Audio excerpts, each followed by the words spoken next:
welcome to the Red State Weekly Briefing. I'm your host, Aaron Gardner. We got a special show this week. We got with us Thomas Leduc, and then we also have the mind behind the Ace of Spades headquarters decision desk, Brandon. And I'm going to go ahead and jump right into this. We had Caleb with us as well, but he had to drop off, unfortunately, because Thomas Leduc went ahead and spoiled the result of the Panthers-Lions game. In his favor, I don't know what the problem is. Well, Caleb had it recorded and wanted to watch it, and Thomas blew it. So, Thomas, please do the public penance real quick. He can watch the individual brilliant plays upon beating upon the Lions, which, quite frankly, it really isn't a win when you beat the Lions. So this is what I got to you from all the Detroit Lions fans that just looked at the Carolina Panthers whip their ass. Right there. What do you think of that, Skipper? All right. So there went the family show aspect of this one. But we're going to go ahead and jump right in with a special general election preview with Brandon, who is the man behind the scenes over at Ace of Spades Decision Desk. First off, Brandon, go ahead and tell me a little bit about what you guys are doing there at the Decision Desk and what your goals are and what you've learned throughout the primary process. I'd be happy to, Eric. The process kind of started just on a whim. We were covering the Wisconsin recall elections about 2 years ago and realized we stumbled upon a process by which we could cover returns faster than the AP, but it required a collective team to do it. And we kind of did some stuff with the general election then. It didn't really pan out. And we restarted it this year with the primaries, actually starting way back with Florida 13 with the special congressional election. And basically it's really all about providing a new form of election night coverage. I believe that the blogosphere, particularly the political blogosphere, Twitter, social media as a whole, is the future of how election nights are going to be reported. And I think that, you know, the AP's provided a great service for people for a very long time, but it's the same service it's been for a very long time. And it's time for something new. It's time for something faster that can give people returns and give them the decision, like who won, who lost, faster. People don't tune into election night to hear people banter and talk. They've heard that the entire year. All they want to know is who won, and that's what we provide. Well, and you guys beat the AP with results quite a few times, and you were able to call decisions. And, I know it's not only Republicans who are happy and conservatives who are happy to have an alternative to the AP, but we were discussing earlier, you said that even some people over at the Daily Costs really are happy with your guys' work throughout the primaries. What is it that you've had to do to reach out to the different counties level by level and get the contacts? What has that process been like, and where have you found your biggest help? That process has been interesting, and it depends on state to state. States that are extremely modern, it's not a very long-winded process. We can contact usually the Secretary of State. They redirect us to each county, and then if we have to even go to that step. Usually counties will point us to either a URL code or they'll put us on an email list, which they put on for the AP and for all the local media as well, so we all get the results at the same exact time.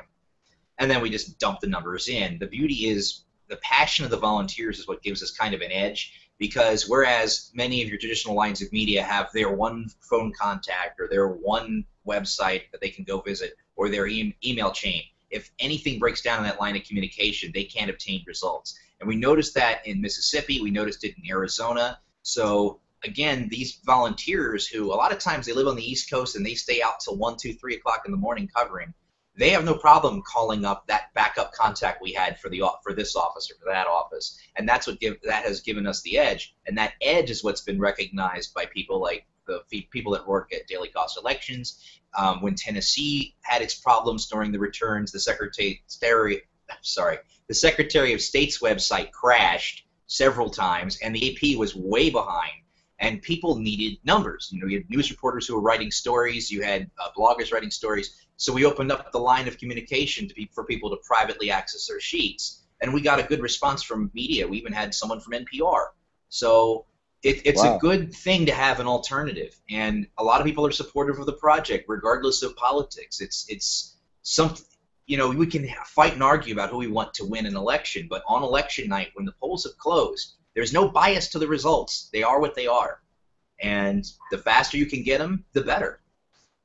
Now, as far as the results being, you know, the results are the results, I assume that throughout this process, you've had a few bumps that you've had to recover from, where you've had volunteers who maybe they were really, really into a certain candidate, and their heart was on that, and then when that didn't happen, maybe they questioned the results, or maybe they just felt a little bit disenfranchised. How have you guys been able to deal with that, and what sort of turnover rate did you have between the primary and now with your volunteers?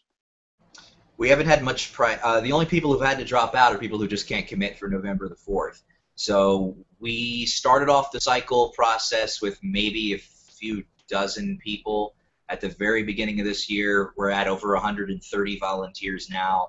It just continues to grow. Every time we have an election, more people come in and are interested. Every time we talk with another group, more people come in and are interested. So it just keeps growing and growing and growing. And we've had cooperation with even local. If we had a problem with a state, oh, we're not getting results here or there, we'll contact the local party if we have to see, because sometimes there's more of an influence from the parties on how the primaries are even reported. That was the case in the state of Mississippi, where really the parties control the whole process down there. It's not really up to the state.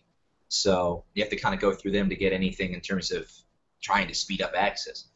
But in terms of difficulties, the only bump in the road we had in terms of screwing a race up was in the initial round for Mississippi.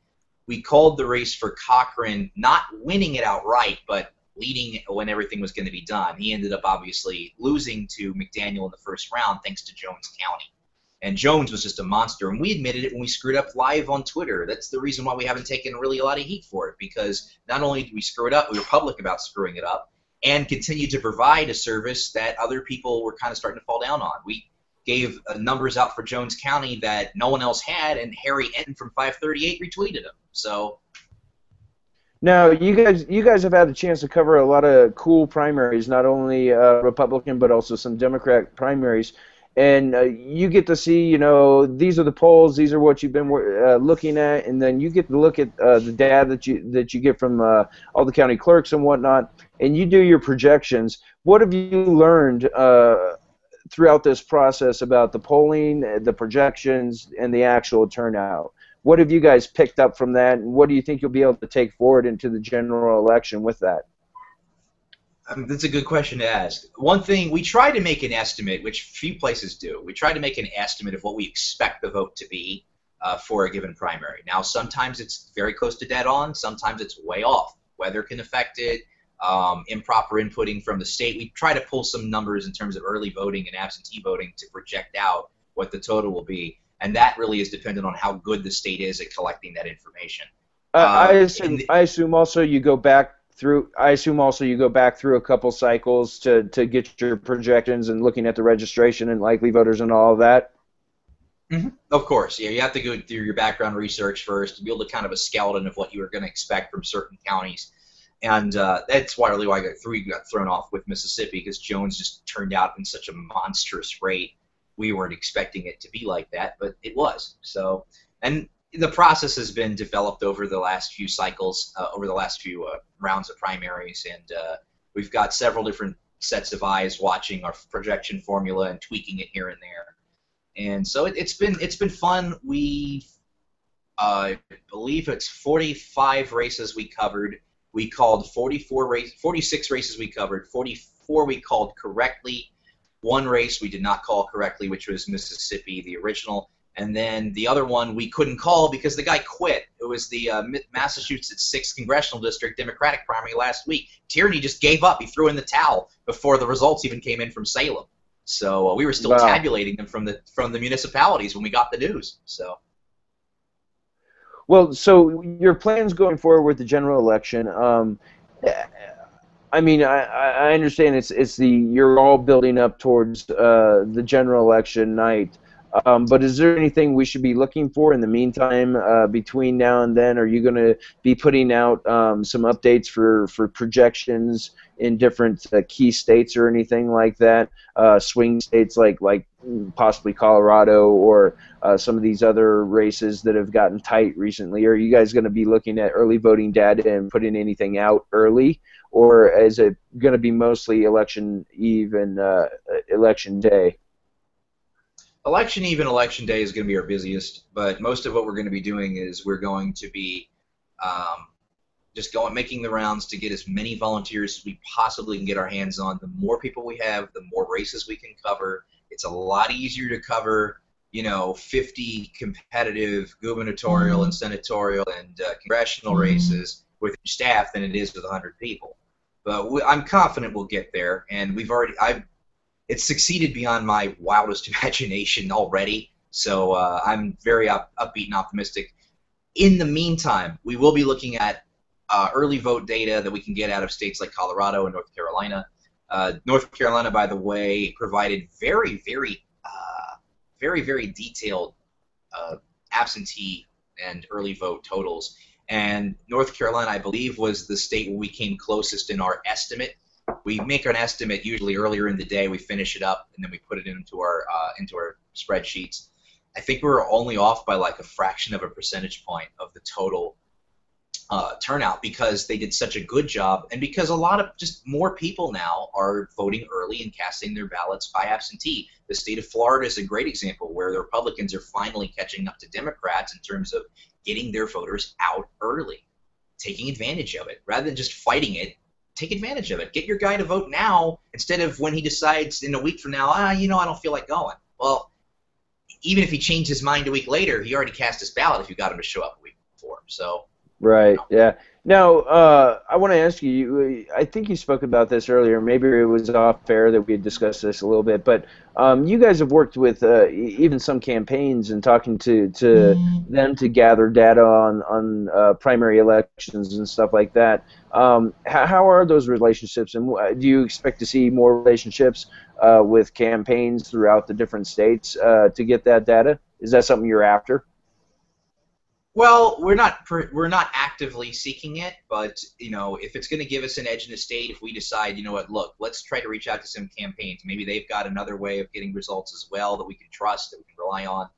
And it's always more of a backup situation. If the primary way that we're going to go about this isn't going to work, we always try to have a backup. In certain states, it's a matter of getting cell phones from municipal clerks if it might be an issue at the office. In a place like New Hampshire, for example, we ended up having to – I spoke on the phone with about 30 townships because their fax machines didn't work or they just were having too many problems with their faxes, so they just relied on a phone call. It just helps to as many lines of communication as we can provide to obtain those returns. And some campaigns will work with us. They'll reach out to us or we'll reach out to them and say, look, we can help you out with some stuff in terms of here's the numbers of what they are. The big thing with that is we make it quite clear, you may not like what the results are going to show. That's the one downside for you working with us, but because we're not going to lie, we're not going to hold back a return. If, for example, the Republican candidate in state X is way down and is going to lose a race, we're going to say that as soon as we're confident that that is what's going to happen. Because there's no point in holding back any information. If that's what it's going to be, that's what it's going to be. Right. Now, let's go ahead and transition a little bit. And since we got you on here, let's go ahead and bring Joe into the conversation if he can manage to figure out how to unmute himself. There he goes. Let's go ahead and start our general election preview here, and let's kick it around. And no, you're good. Let's kick it around. Let's start talking about a few of these races that are out there. Some of the polling that's out there. One of the first things, I'm a Colorado boy, so my preference. We're going to start with Colorado and the Denver Post Sousa poll that was out with Udall being +4 on Corey Gardner. So, we'll start in Colorado and we'll work our way through the Senate races. Joe, let me go ahead and pass it to you first. Give me a little quick breakdown on what you think is going on in Colorado from the polling. I'll give you a little reaction from a Colorado perspective, and then we'll just kick it around round robin style, and we'll go from state to state. So, Joe, give us an update real quick. Well, in the race that we've kind of been talking about a lot because you are our Colorado boy, Udall in this particular poll, the Denver Post Survey USA poll, is up 46-42 over Corey Gardner. Now that +4 is just squeaking by the margin of error, which is 3.9. So it's still very much a toss-up, and actually on Real Clear Politics it's showing Colorado as one of those gray states. So we are fully expecting that race to stay close, if not get a little closer, because we saw the Marist poll last week, which had a much bigger gap for Udall, but I think this is probably a little closer to what we can see, if not maybe swing the other way by the time Election Day comes around. Well, you know, and I think you're kind of right. You're heading the right direction on there. I think this is actually trending towards Corey Gardner in a good way. And last week, I said this on some private email lists with some of the RedState contributors. But I noted that God's been smiling on Corey Gardner this last week. Udall has had a few unforced errors. He's said some things that were stupid. He used the Foley and Sotloff beheadings as political fodder in a debate. And then after that, he's been using the floods that occurred here last year as an attack on Corey Gardner, saying that he wasn't here when Colorado needed him. But I think all that stuff is not playing well. And it's also, you know, I think it's a desperation move that they've moved on from the war on women. Shows that they realize it's a tactic that's not working anymore here in Colorado, and that they've tried to go to this other good government message. I think it's kind of a desperation move for them, and I think part of it stems from the top of the ticket here in Colorado with Governor Hickenlooper in his race against Bob Beaupre. So I think Colorado could definitely swing back to red this cycle. And if Corey Gardner takes advantage of the opportunities he's been given, and Bob Beaupre continues doing what he's doing, the last poll showed Bob Beaupre actually up on Hickenlooper. So I think we could see some interesting results come November. Brandon, what are you guys thinking over there at Ace of Spades about the Colorado race? I know a lot of people have a lot of hurt feelings about Colorado after 2010, and so I'd like to know what that outside perspective is from you guys. Yeah, 2014 was a much different. This has been a much different cycle than it was in 2010, and there was a difference that they were taking it seriously, at least in terms of wanting to win this time, and in terms of favoring a unified party over just ripping each other's throats out. Yeah, I look at the wonderful little deal that happened between Gardner and Buck, which we all know was probably planned, obviously, a couple of days in advance, if not weeks in advance. His slide in and Buck's immediate endorsement, and the endorsement from all of the other candidates pretty much right in a row. But that's how you're going to do things. If you're going to check in. I can actually speak on this because I was the communications director for Ken Buck about up until 1 month before he switched races. And he actually did not pre-plan this. When Gardner got in, which Gardner got in because of an NRSC poll that was done that showed him leading the pack. When Gardner got in, everybody else just cleared the deck individually. There was no coordination at all. They just all felt like, okay, if he's jumping in, that's fine. And Ken naturally fell into Corey Gardner's house race, and it's a good fit for him. And I think they're both going to serve really well for Colorado. But you are right. The tone of the primary was different. And that matters a lot. I mean, the states that have had uglier divisions within the primary, they've been tougher for Republicans this cycle. Colorado, we have to all understand, is not a red state. It's a purple state. In 2000 and between 2008 and 2012, it may have been even bluish purple. So it was going to be a tougher hill to climb for Republicans. I think it speaks well for Gardner and his campaign that he's doing comparatively better in Colorado than, say, Tom Tillis has done in North Carolina, which is a state that went to Romney. And that Tillis should be winning by a wider margin. I think a lot of it's still residual angst from the primary. from earlier this year. And I think that's why I'm not as bullish as other people are in terms of the Republicans' chances in actually winning the U.S. Senate, because I just think there's still, unfortunately, even though primaries are months behind us, there's a lot of just that, well, my guy didn't win. Yeah, eventually you got to decide whether that's more important or actually winning the U.S. Senate. So for some people, they choose the long war. Right. But well, in Red State, we plant our flag pretty well in the primaries as being for the conservatives. 99% of the time we come together in the general election. This one's going to be hard on some of the guys. Some of them individually aren't gonna like some of the people. I mean, what happened in Mississippi and even Kansas to an extent, and Kentucky. Those things piss off some conservative activists. I'm one of them, but thankfully I don't live in one of the states where I would have to make that sort of choice. So I'm going to leave it up to the good individuals in those states to make those choices for themselves. LeDuc, let me bring you in here a little bit. You guys got a little bit of a race going on up there in Michigan, but the last polling up there wasn't too good for you guys, was it? No, it's kind of interesting that you bring up the whole thing about people taking their ball and going home, because that's what's happened up here in Michigan. The top of the ticket is Governor Snyder, he's a Democrat with an R after his name. He's he ushered through the minimum wage increase to $9.25 an hour indexed to inflation. He ushered through Common Core, more federal money with the federal strings attached, saying that was a conservative idea.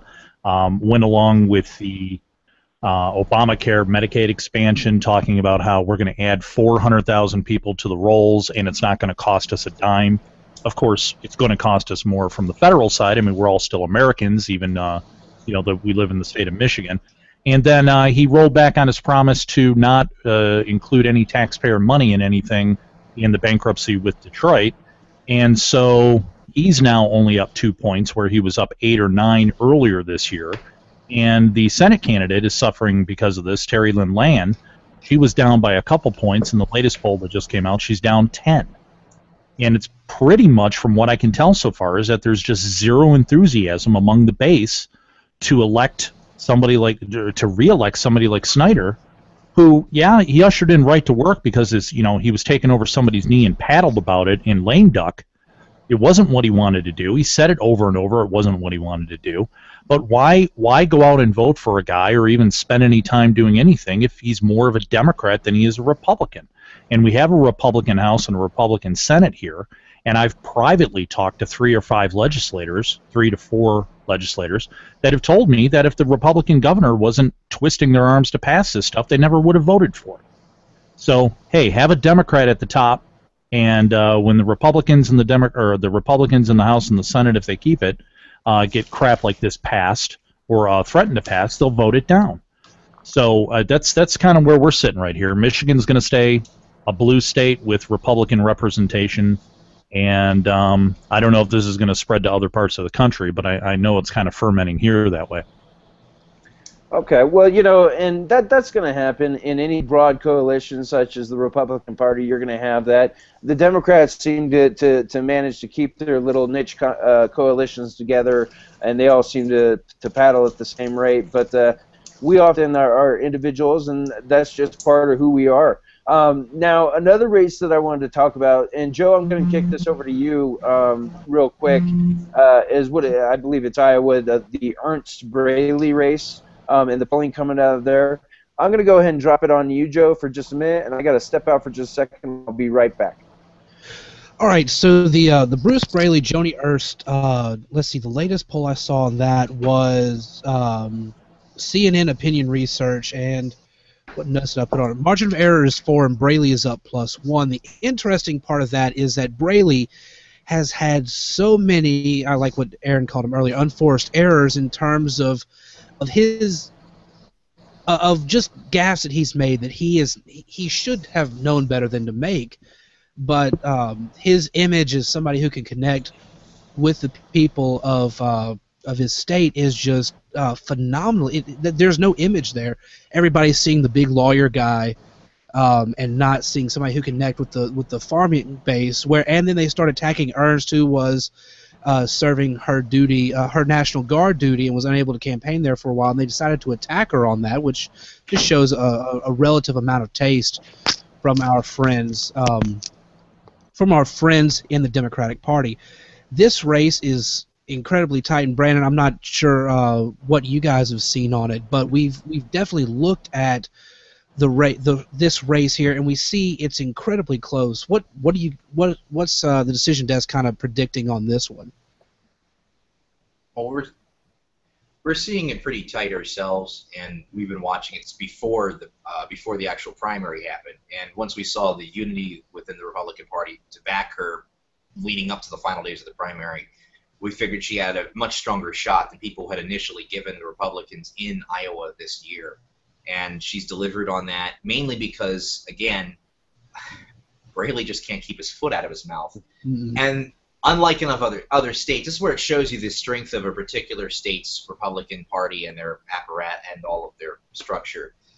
They're taking advantage of all of Braley's missteps. They're not just letting them slide. They're every time they can cut an ad, they get it on the air. Every time they can get a face out to make fun of this guy in something even tangentially related to it, they do it. So the Republicans are serious in that state about getting her elected. And again, it's a swing state. It leans purplish blue in presidential years. Midterms, it's pretty much a swing toss-up state. So that's another state that's, not a Romney state, but where the Republican is doing much better than, again, in some of these more redder states like North Carolina. So we see it as a toss-up. We go back and forth in terms of who we see winning it, because it is very, very tight.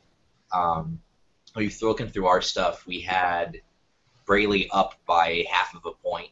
So, again, it's pretty much a toss-up at this point. Anything less than, 2 points is pretty much a toss-up. So, and I think even, you take a CNN opinion research poll like this, and I think you could say that anything within, their margin of error was 4. I would think anything even in that 3 to 4 range is still largely a toss-up. Now, if I recall correctly, wasn't Ernst the one with the castrating pigs commercial that came out right at the beginning?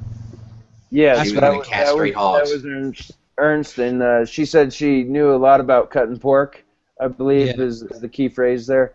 So that's basically what's going on in Iowa. But there's also another poll out of Iowa, and while we're talking about this state, I want to bring this up because it just makes Joe's day. And that poll is the CNN ORC poll out of Iowa for the 2016 nomination, and it shows Mike Huckabee up 9 points. Now, I don't want Joe to slit his throat live on air, so I'm going to tell him a secret. He's up 9 points because of name recognition. Oh yeah, I know that. But and here's the other thing. All these races that we've been talking about, where we see Cory Gardner outperforming what he should be in some other places, I want to tie this point in along with Mike Huckabee point. These guys are showing up because there is a real want and desire for an alternative to what the left has been putting out there. Even here in Colorado, I believe that people are finally understanding that from the 2004 takeover all the way through here, this is what progressive policy is. And we're seeing that in the RCP average now is starting to show up, where Obama's approval levels are ticking down further and further. Right now, I believe he's got a negative 12.7 on the disapproval ratings. So Brandon, I want to go to you and Joe and also Leduc. How do you think that approval rating is going to affect it? Is that approval rating going to keep going down with the missteps that we're seeing with ISIS and foreign policy now?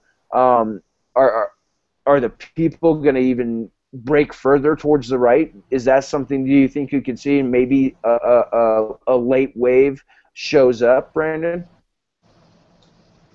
I go back and forth on the wave coming and building. Part of what you need for wave is not just for the people in the middle to be angry and then swing one way or the other. You also need to have an incredibly high amount of base enthusiasm. And it doesn't have to be necessarily enthusiasm for their own side. It has to be maybe just against the people that are in power. And I believe that the base of the Republican Party is at war with the people that run the Republican Party, and as long as that division exists, it's kind of like tying someone's arm behind their back. They're just not going to fully perform at what they could perform at. And that said, there's a little more room for Obama's approval rating to keep going down. It's not going to go down more than maybe a percentage point or two from here. I think he's pretty much hit a floor. And with the Senate races, the way they have broken and kind of worked out this cycle, I'm in the skeptical camp of how much of an impact Obama's high disapproval rating is actually going to affect those individual races. Well, you know, I think the disapproval rating on its own it isn't the game changer. But I think when you add it into the positive ratings that the Republicans get, especially on national security at this point, with ISIS and everything that's happening in the Middle East, I think those two things come together in a confluence that really helps the GOP and the Republican candidates this year overachieve. So I'm a believer that maybe the late wave could show up in a big way in the next, probably by the first week of October. We should, if it's gonna come, we should see a big break there. Joe, you were gonna say something?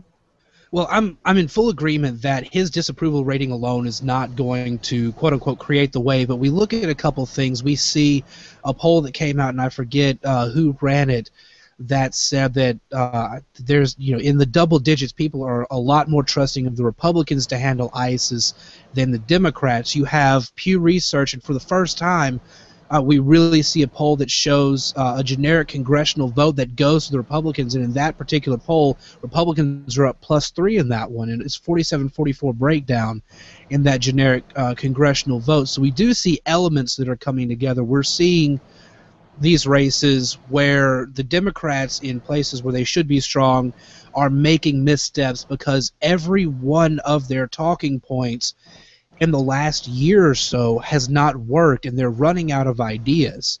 And I think we're finally seeing the man behind the curtain, and the all-powerful Oz is not looking all that well right now.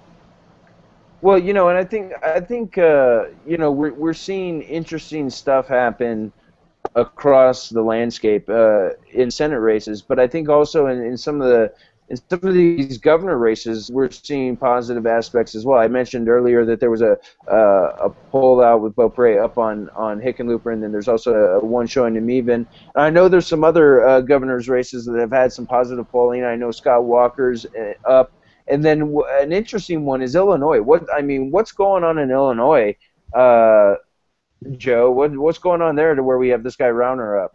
Well, what we've got, we're looking at this CBS New York Times YouGov poll, and it was just a straight laundry list of gubernatorial races. I mean, we see Scott Walker up +4, Rick Scott up +3. Thank God, because the king of the Oompa Loompas should not be back in office ever. But we see Rauner here, who's up over Quinn 44-40. He's got a +4 there. We're seeing the Colorado one, Beaupre's tied in that particular poll. Snyder up +1. I know that LeDuc is happy about that one. And just across the board, we're seeing good results for Republicans. And I think if there is a wave, we're going to see it a lot more perhaps in the gubernatorial races, and perhaps the Republican Governors Association can pick up more members, even if it doesn't come to be, even if it comes down to a 51-49 split in the Senate.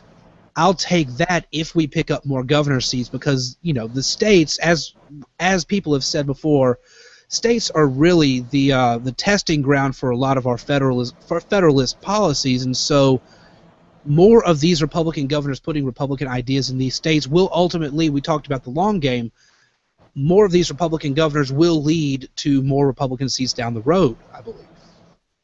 Well, I think you're absolutely right. I mean, you know, you got to get state level, and this has been a problem for the Tea Party in some aspects, and Tea Party candidates in different cycles is they've come up and maybe they haven't run a state level campaign, or maybe they haven't even run for a state level Senate or House race. So getting these governors and down ticket people in there, I think that's definitely important to our future as a party. Can I interrupt you? Yeah, Aaron?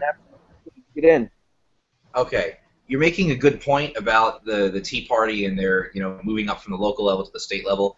I think that that's a story that, if we want to go back just a brief bit to the primaries, it's something that people aren't really talking about. A couple people have. Nate Cohn, Harry Anton talked about it over at 538, where if you look at, the Tea Party didn't have a lot of success this cycle in terms of knocking off incumbents they wanted to get rid of. They did get Eric Cantor. That was a nice little head-to-half.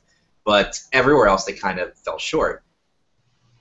People are looking at they fell short, and the Tea Party's dead. The Tea Party's dead. The Tea Party has only been around for 5 years, 6 years. They knocked off the House Majority Leader. They came within 7 points of a sitting senator in Kansas. They came within a few points of knocking off a guy in Mississippi, knocking off another guy in Tennessee. So they lost, but look at the margins. These guys, we had, I would think, 4 or 5 incumbents this cycle that all got 50% of the vote or less in a primary, when these guys were just it was a cakewalk for them before. So there's definitely an incentive there for people who are passionate conservative and Tea Party people, that if they really want to target people in a primary, what they do, instead of getting mad and angry about the loss, look at why they lost. Really analyze things. Can they improve their ground game? Can they improve their data? For example, what we learned through covering primaries was that people may believe that the cities are more liberal and the countryside is more conservative. But when it comes to Republican primaries, the parts of a state that are most likely to vote for the guy that's always been around, the establishment guy, they're out in the sticks. The people who are more willing to give a Tea Party guy a chance live in the cities. They live in the suburbs. That's because just because you have people living closer together, there's more of an opportunity for them to communicate with each other and to assemble and to communicate and to set up data centers and that sort of thing. If they were to expand on that in the primaries, they'll have a lot more success in 2016. Now, if they just continue to complain, but that's an area where they can really succeed.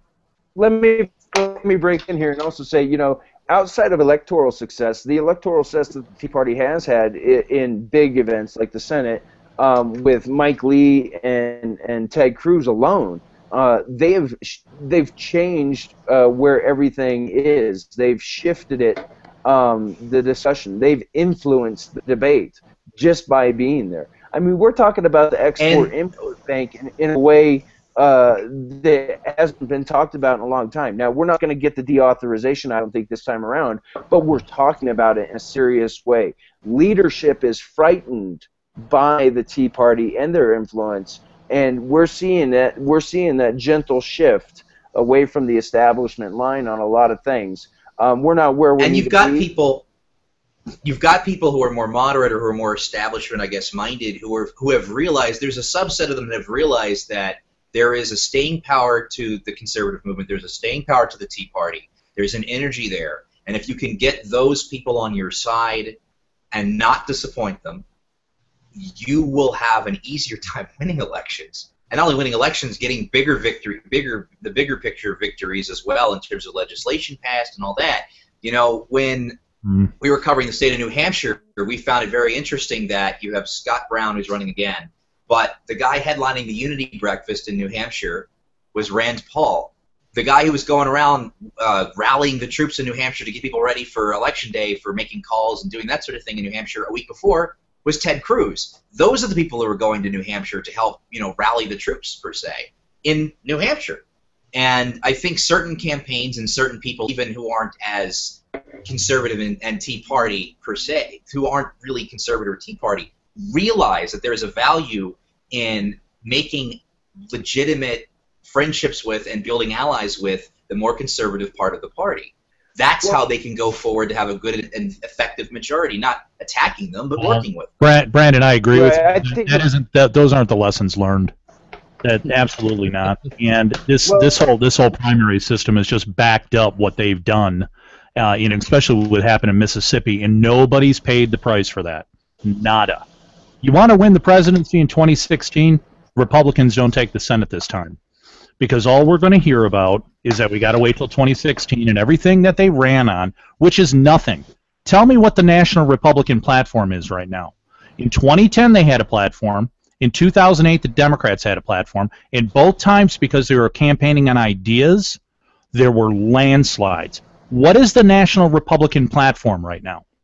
We're not Obama. We're not Obama. I'm going to break in. That's a mile wide and a half an inch deep. Well, I'm going to break in right now. I don't think there is a national Republican agenda. I think there are a lot of good conservative individuals who are trying to push a conservative agenda. And I think there's a lot of people who just don't know what they're doing, and they're trying to put points on the board electorally. And then you also have to have the NRC, who is running scorched earth campaigns no matter where they go. If there's a Tea Party person involved, they're going to try and run scorched earth. So I think the lessons that we've learned from this are great. There's a bunch of lessons that can be learned on all sides. The question is whether or not they're actually going to be learned. That's what's going to be determinative of what we do in 2016. Now, after 2012, they went through, the GOP National went through and did an assessment on what they should be doing, and I think they came to the right conclusion for the most part. And the GOP resources that I've seen in Colorado and other states, and using the tools that they're using for get out the vote, canvassing work, and phone calls and everything like that, and the data that they're collecting, I think they've done really well to take that in from the last cycle in lessons learned. There's always going to be more lessons that we need to learn, and especially in the primary systems and different states. And a lot of these people, we have to let them play to their states to a certain degree as well, and trust that they're doing it the right way. As far as Mississippi goes, sometimes there's going to be things that are just done that are unforgivable, and I think that is one instance where we saw an unforgivable campaign. I think Thad Cochran, if he was an honorable man, he would step down and let somebody else be appointed in his place at some point, because I don't think he's actually fit for office anymore. I'm all for a rough and tumble campaign. I think you need it, and I think you need a battle of ideas. But what we've learned is that for the past 20 years, there's been an ancestral relationship with the National Party, and you have the same people being rehired over and over again, regardless of how badly they got creamed in the previous campaign. And you know what? Tea Party candidates didn't win this time. That's fine. Okay, more establishment guys did. The lessons that are learned are basically, hey, make sure you line up early, make sure you take out their knees however you can, even if they're on your side, and then, you know what, you guys just all fall in line and we'll get to what you want eventually. The hell with that. I mean, it's you know what, it's either suicide by gunshot or suicide by arsenic. Which one are you going to choose? And I think the majority of people who put a heart and soul into this, and then they get treated like this, the hell with it. And I'm telling you right now, the Republicans will not win the presidency in 2016 if they take the Senate, because they're going to sit there and immediately on January 3rd, 2017, immediately start the circle jerk. We can't do anything until we have the president. And people aren't going to put up for that anymore. Well, I understand where you're coming from, but I don't know if it's going to be that bad. I don't know if this new, if we go in there and a late wave shows up and we have people in there, it's not a lock that McConnell's going to be running the ship. Oh, and come on! I don't think it's 100% a lock. You know he's going to be running the ship. They don't do that. The Republicans don't do this crap. They're so pissed about Cantor still. Anybody even, if Ted Cruz even puts his head up above the wall on that, they're going to lop it off. I don't think Ted Cruz would actually be the guy who would do it. I think the more reasonable suspect would be somebody like Mike Lee, because if they tried to attack him and make him look like an extremist, he's got the most moderate tone out of anybody, and he can go up there and speak and just. Look, they wouldn't be able to attack him that way. I'm going to be watching, the returns come on with Ace of Spades at the election desk, right? And I bet you we're going to see that these are historically low turnouts. The Republicans. You think it's going to be historically low turnouts? I think it's going to be historically low. I don't see motivation out there for people running and doing what they did in 2010, and those were lower than, You know, they were a little bit higher than they average. From what I remember, I think they were a little bit higher than the average over the past, let's say, 10 years or whatever it was. But I think these are going to be low, and it's because what is the platform right now? We're not Obama. Awesome. Let's go fight. There's nothing to fight for, and maybe there are certain individual candidates, but across the board, it's a circle. We got to win the presidency, guys, and McConnell's going to be leading the charge, and I am so enthused about that. Yay, team!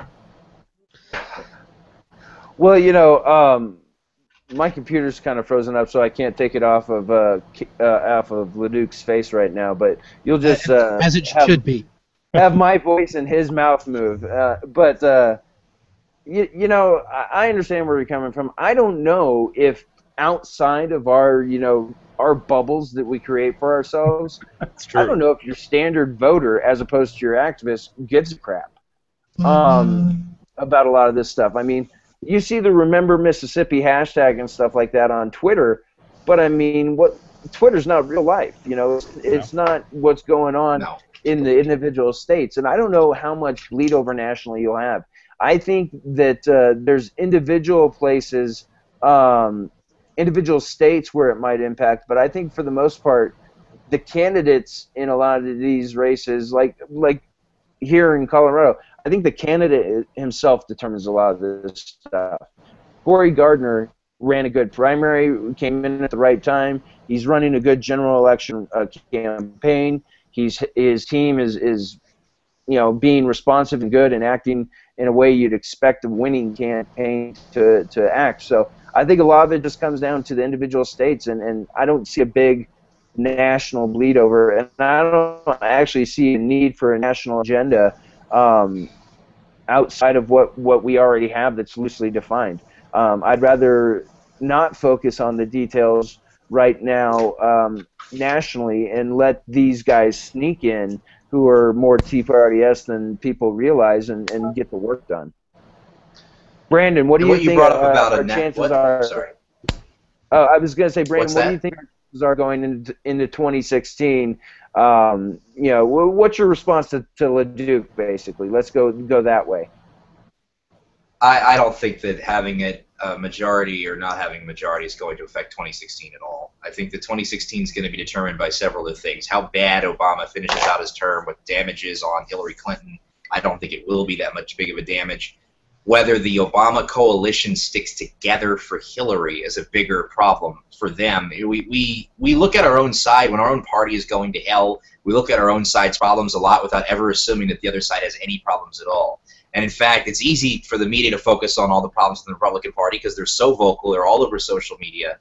And the problems that could come up within the various factions of what has helped Obama have win 2 elections, 2008, 2012, there's no guarantee it's going to stick together for Hillary Clinton. Hillary Clinton didn't win a lot of those Obama voters when she ran in the primary in 2008. That's the reason why he stitched together enough people to beat her in the primary. So that's going to be a bigger factor in 2016. Now, the plain truth of this is, if the Republicans don't win the Senate this year, they're not going to win the Senate in 2016. They're not going to win the Senate probably in 2018. Their next shot at winning the Senate will probably be perhaps 2020. They lose it this time, they're in the minority status for the Senate for 6 years. There's not going to be this magical, well, all of a sudden the country, it's not going to happen. Because in 2016, Republicans have to defend the states of Illinois, Wisconsin, Pennsylvania, Florida, 4 swing states, which, by the way, we clearly showed no competency in winning in 2012, but yet we're going to win those. We're going to cakewalk in with re-election for Senate there. If the Republicans don't win the Senate now, and I mean win, I'm not talking about a little pissant 51-seat majority with McConnell.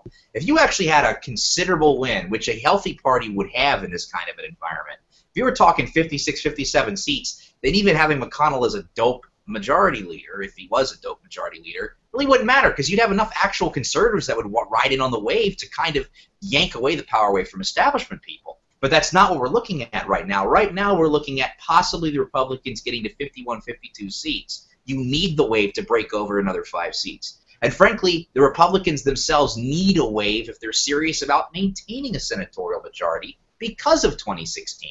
So there's a lot at stake with these elections, and I think that not enough people within the party in all kinds of levels have really given it a lot of thought about the next few cycles. There is not another favorable cycle for Republicans really until 2020 after this one, which is 6 years from now. So it's either you win it now or you can say goodbye to its shot for until 2020. So. Right. I think you're right about that. I think people, I hope people understand that across the nation and all these different races. This is go time. This is when we can, if we don't perform well in 2014, 2016 is not going to matter as much as we would want it to because, like you said, we're going to be defending a lot of ground in 2016. So we need to do something now. We need to get this wave to break. We need people to come together in these next couple months and do the work that needs to be done, whether it's out there canvassing on the ground for your candidate or writing on your websites or doing work for Ace of Spades Decision Desk. Whatever it is, we need all hands on deck rowing the same direction. Go ahead, Thomas. Let me ask this, Brandon. If the Republicans get, let's say, a 2 or 3 majority going into 2016, what's your hunch on them keeping it in 2016? Because you're just not going to keep it. They're not going to keep it. They're not going to keep it. The Republicans need to win. They need to be at least at 52, 53 seats after Election Day this year because there are so many vulnerable seats. Now, yes, it's true. Sandoval will probably challenge Reed. Reed will probably retire rather than face Sandoval. He's super popular in Nevada. Okay, that's one state that we can pick up. We still have to defend so many that having a slim majority is worthless. From a Republican standpoint, in terms of actually doing anything with it, you need to have a majority plus a few seats. Hey, Brandon, one of those is Toomey, right? In 2016. Toomey and Toomey's not nearly as endangered in Pennsylvania as Governor Corbett. Let me give you all a spoiler. Tom Corbett's going to lose. He's going to lose badly to Wolf. It's not even going to be reversible. There's nothing that's going to change in 8 weeks' time. He has trailed him for 2 years solid. It's not going to change in 8 weeks. Mashad may knock off LePage. I'm surprised LePage has managed to stick around, mainly because of Cutler. That's the reason why LePage has been able to and it's kind of fun. It's nice to win a race that you don't really have any business winning, and then not only that, having the same people run again that may enable you to win again. But I get upset by people who are, and I understand the despondency towards what happened, especially in Mississippi. But I don't want people to be deliberately toxic in states where they have very good people that they need to come out and vote for to defend, like in Wisconsin. There's absolutely no reason anyone should take their wrath out on Scott Walker because they're unhappy at the National Party. Because Walker's given them everything they want. That's right. That he could. I mean, and his reward is to be in the same position that the neighboring governor of Michigan is in. I just don't think that's fair. So, don't lump in, don't throw everybody out with the water. Michigan, don't throw the baby out with bathwater. Michigan and Wisconsin are 2 totally different beasts. But you're right. You're right about Walker. You have to look at these individual things. Mm-hmm. Snyder is more representative of the National Republican Party than Walker is any day of the week. Any day of the week. And the people who run the National Republican Party any day of the week. So you're absolutely right about that. But even though we border Wisconsin, it's 2 totally different beasts. And I do want to say one thing, not to come in and be the weasel and defend the National Republican Party, but I will say that some of the individuals that have been hired recently by the party in the data operations and then communications operations, they've been actually very helpful. Rafi Williams has been a great guy. He's been a huge resource for us. And the communications people he's connected me with in New Hampshire and a few other states, they've been nothing but nice. They've been very, very helpful. So there are pockets of people within every level that are good. The difficulty and the frustration is when a party's always been of a certain mindset for so long, it's really hard to kind of make waves and change the process. And to bastardize a quote by Jello Biafra, who doesn't share anything with us politically but has a good mindset here, he once said to people who are upset about giving bad press that don't hate the media, become the media. If you don't hate the Republican Party, become it. If you want to actually change what it's going to be, you have to work your way up through it and rip out the stuff you don't like and move in there. If you walk away, nothing changes. But if you force Right. the people that have been making the problems out, and you keep going after them and keep going after them, you'll see the change that you want.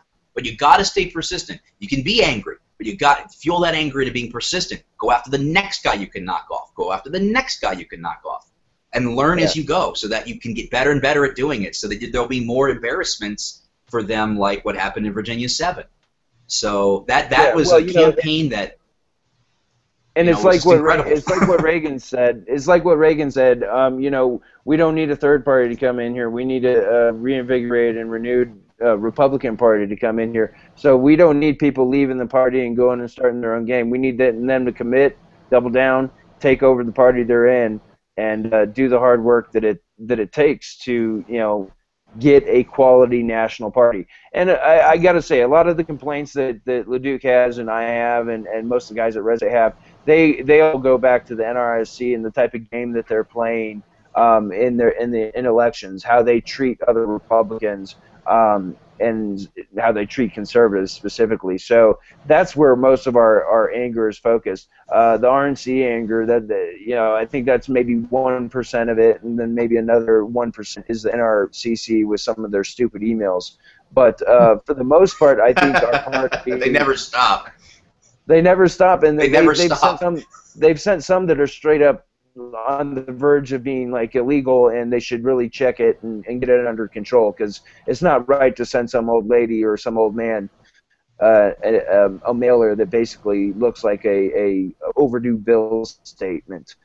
So I hope they get that in check. But they have been making strides, and they're trending in the right direction. I wanted to add really quick, Brandon's absolutely right. They have made strides in terms of hiring some people, and I think Rafi's an excellent example of that. Absolutely. And it does take people with a hell of a lot of tolerance to get inside there and root it out. I was a member of the party until '92, and I quit after I was told that you can't complain that the President of the United States broke a promise if you ever want to get anywhere in the party. So my role is going to be outside of that. So you do need people, as Brandon said, on the inside. I just think that this is just so rotted out. I don't think a third party is the answer in any way, shape, or form, but this is going to be to actually get it to where it functions in the way that the Dems do. You're probably looking at 10 or 15 years. This is not going to go quiet. And you're looking at the end. Yeah. You're looking at the end of the sixth party system now. I mean, we're in the sixth party system, you know, in terms of the coalitions between the two political parties. This is going to end, and I'm on the camp that it's going to end very soon if it hasn't already. And whenever that happens, there's a reshuffling, and there's a reshuffling within the parties themselves, the structure of the party itself. So, you know, as frustrated as people may be with it right now, they're not going to be there forever, and they may be gone sooner than everybody thinks, especially if there's an effort to do it. And now think about the fact that we have these Tea Party groups who have, you know, been working, as Brandon said, for like 5 and 6 years now. Think of by the time that we hit 2026 years from now, when some of these vulnerable seats come back up, and how many elections these new fresh faces in these conservative groups have worked by then, and how much more experience they have, and how much more conservative groups could get by then, depending on what the party system looks like that far down the road. Well, let me bring us to an ending here, because we're running out of time, and actually I have to get down and eat some food and stuff. But I want to thank everybody for coming out, and I'm going to end on a couple different stats that are a little bit happier note. We've had some down, some up tonight, but I'm going to end on a happy note.